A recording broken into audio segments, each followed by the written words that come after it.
국유기업의 이해, 중국 국유기업의 이해에 대한 내용을 보고 있습니다.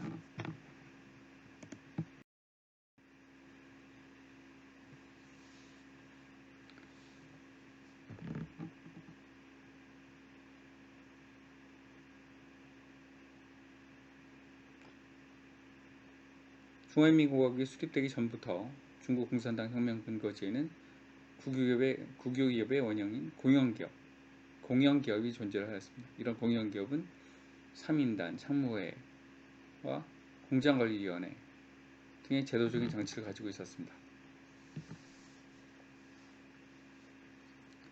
그리고 국영기업은 일반적으로 공장관리위원회와 직공대표대회를 제도를 취하였습니다.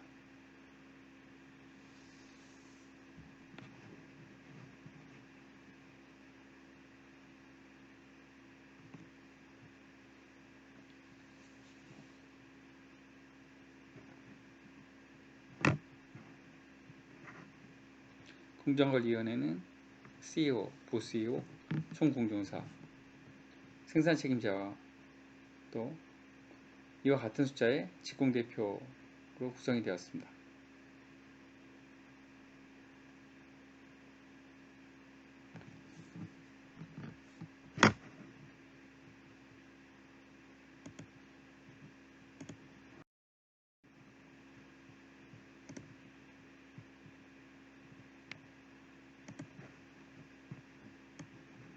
구소련의 경영 방식을 도입을 하였습니다. 일정제를 실시하고 이러한 방식을 생산 경영 업무상의 CEO 책임제로 지칭을 했습니다. 生产形成工作上的厂长责任制라고 했습니다.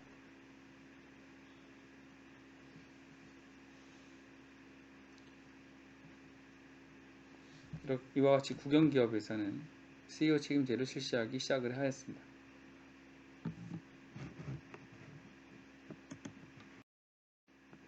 중국에서는 1950년대 말부터 1960년대 초까지 공산당 지도하에 CEO 책임제에 대한 논의가 이루어졌습니다.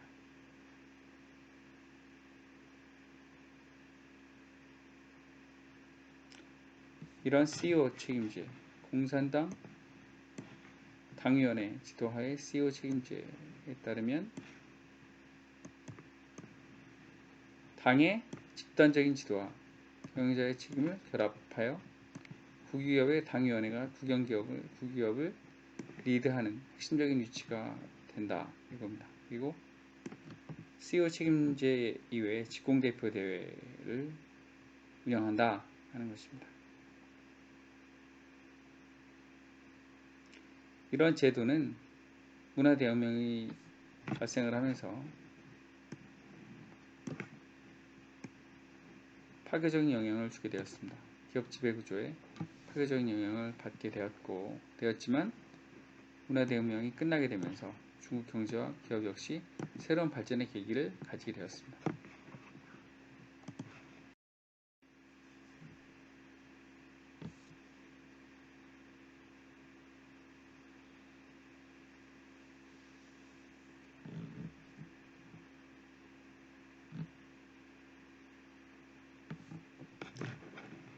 중국인민대표대회 1988년 중국인민대표대회 1차 회의에서 중국 전민소유제 공업기업법이 통과되었습니다. 이런 기업법에 따르면 기업은 CEO 책임제 또는 영위자 책임제를 실시를 하고 중국 공산당의 기업 내 하부 조직이 당과 국가의 방침과 정책이 기업에서 관철되고 집행되며 실시되는지를 보장을 해야 된다. 이러한 과정과 결과를 감독하도록 해야 된다. 했습니다. 이렇게 공산당의 역할 또 경영제의 역할 두 가지가 있다는 것을 분명히 밝혔습니다.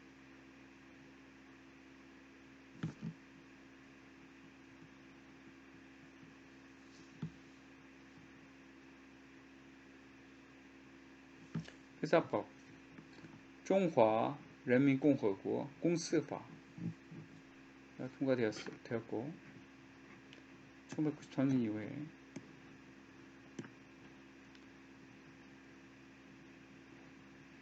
이런 기업 지배구조 관련해서 주주총회라든지 이사회라는 경영자 등의 직무와 책임을 구체적으로 제시를 하고 이런 제도적인 장치들 간의 조율과 견제를 해야 된다라는 부분을 밝혔습니다.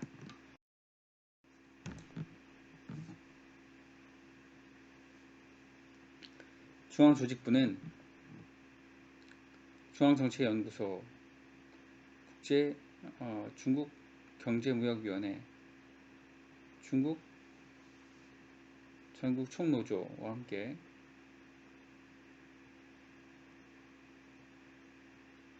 국유기업 내 공산당 조직건설 및 건설 업무 강화 및 개선에 대한 중공중앙의 통지를 발표를 하였습니다. 이러한 통지에 따르면 중국 공산당이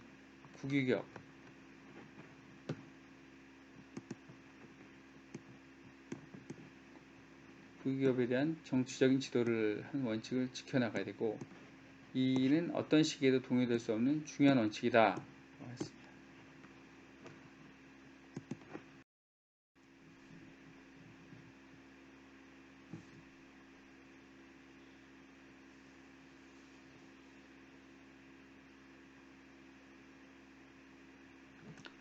중국 정부는 고용유지와 사회적인 안정성을 중요하게 여겨야 되기 때문에 국유기업에 대한 구제금융을 계속 실시하였습니다.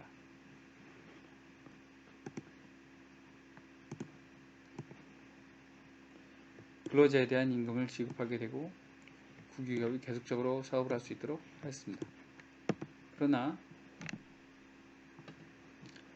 상당히 많은 국유기업들은 여전히 경쟁력을 가지지 못한 상황이었고 국유기업에 대해서 대출을 한 은행에서는 부실 채권이 계속 누적되는 악순환이 생기게 되었습니다.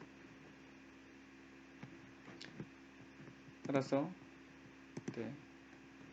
중국 정부는 이러한 악순환에서 벗어나고 중국 국유기업 경영을 합리적으로 변환시키기 위해서 정부와 국유기업 간의 관계를 출자자와 기업 간의 관계로 바꾸기로 결정을 하였습니다.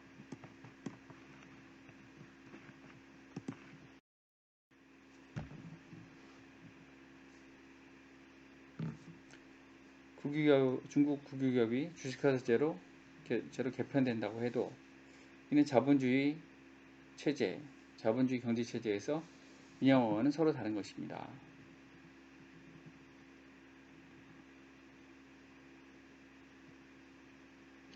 이것은 국유기업의 주식을 민간기업이나 외국 자본에 매각하는 그런 민영화라는 뜻이 아니고 국유기업을 주식회사제로 개편할 경우에 기업의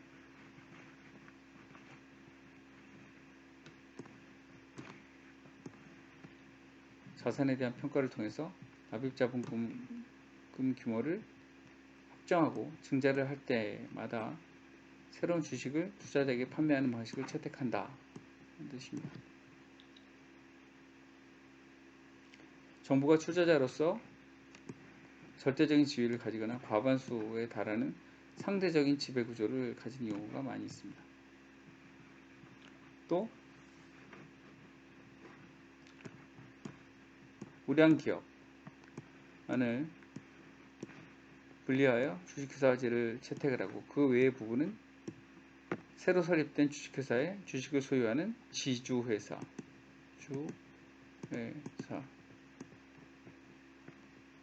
존속하고 이 지주회사에 대해서는 거의 공개가 되지 않는 그런 경우가 많이 있습니다.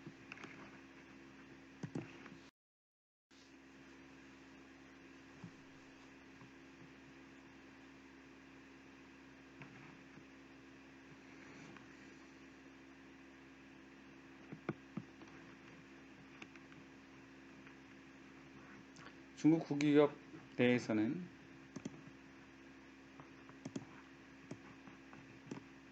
당위원회와 CEO가 공존을 하고 있고 공산당 당위원회가 리드하고 경영자인 CEO가 일반적인 경영과 의사결정을 하는 기업 지배구조가 상당히 중국에서는 오랫동안 논의가 되었습니다.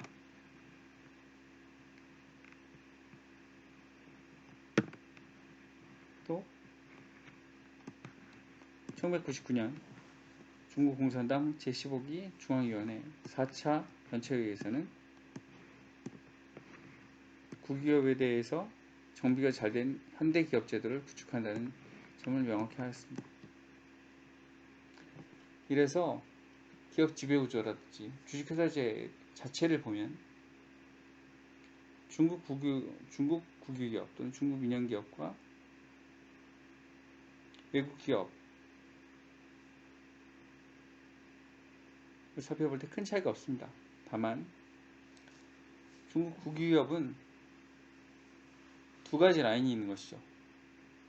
경영자의 라인과 또 당위원회의 라인 두 개가 있는 것입니다.